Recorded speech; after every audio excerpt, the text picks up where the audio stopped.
Hello and welcome to my channel. Today we will be reviewing Kiss of Life's new single called Midas Touch. So as someone who is a big fan of Greek mythology, I was intrigued as soon as I heard the title. To spoil you a bit, they did not disappoint. First, let's talk about who Midas is, as Midas Touch tells us there is some guy named Midas touching something. Midas was a king, a mythological king in ancient Greece, who asked the Greek god Dionysus, the god of wine and fun and parties basically, for everything that he touches it turns to gold, as Midas himself had a very powerful empire but he wanted more. At first it was incredible, all the rubble and dirt he touched turned into gold. He had an infinite amount of riches. But then he started touching his food and it became not edible, and in the end he touched both his wife and daughter and froze them in gold, and then he touched his own face, turning himself into gold as well. Midas Touch is supposed to represent something being shallow. Yes, it may be golden, but overall it's dysfunctional, and also to tell us that our own wishes maybe are not what we need sometimes. Midas is a very interesting figure that has been talked about a lot and metaphored a lot in modern media and pop culture. But I like the way Kiss of Life did it, especially the other Greek mythology references. The whole entire song has this Y2K chill, easygoing vibe, and it feels like something out of Katy Perry's early 2000s discography. The beats are very much 2000s mixed with some techno, as well as the ad-libs and the overall background music feeling very disco, edging even on 90s dance music, especially the chorus, because when I got that Midas Touch, it feels very 90s, like something that would play in the club, like I said, at 90s or 2000s.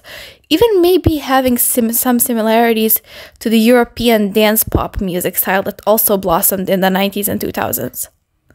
The lyrics are very much lovey, but they also talk about precaution, I guess. They know that their love interests will be intrigued and impressed as soon as they see them, and they say it as a warning, but as well as a brag. They are happy that they have that, and they are confident enough in themselves to know that they will make their love interest react like that, like they have an actual Midas touch.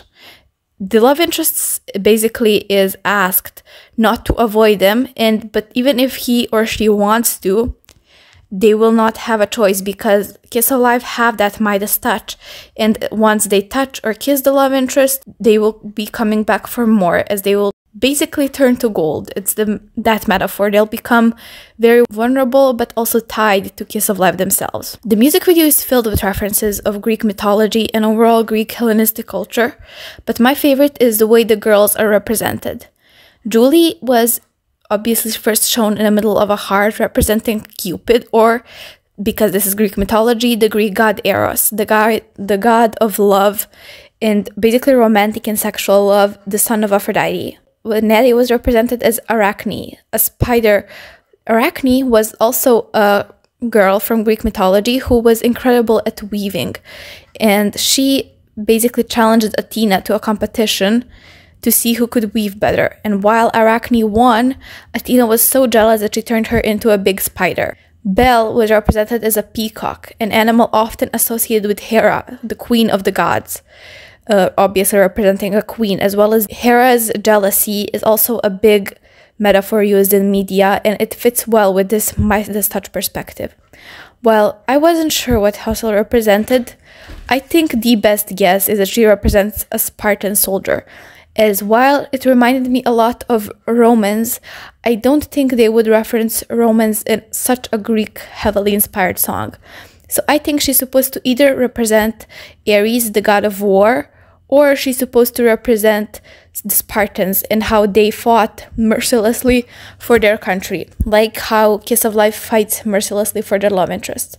Honestly, Midas Touch is a very refreshing song that touches on this Y2K trend in a completely different aspect, making it feel a lot more in line with something like, for example, more like disco poppy, even I would dare to say something like Asia Erotica, instead of the New Jeans 90s ditto and I guess Islet Magnetic way that other groups have been going for. Kiss of Life managed to take a trend that's already been stale and revamp it so that it suits themselves and make it their own. And for that, it deserves the highest praise. Thank you so much for watching, and I will definitely be seeing you in the next one.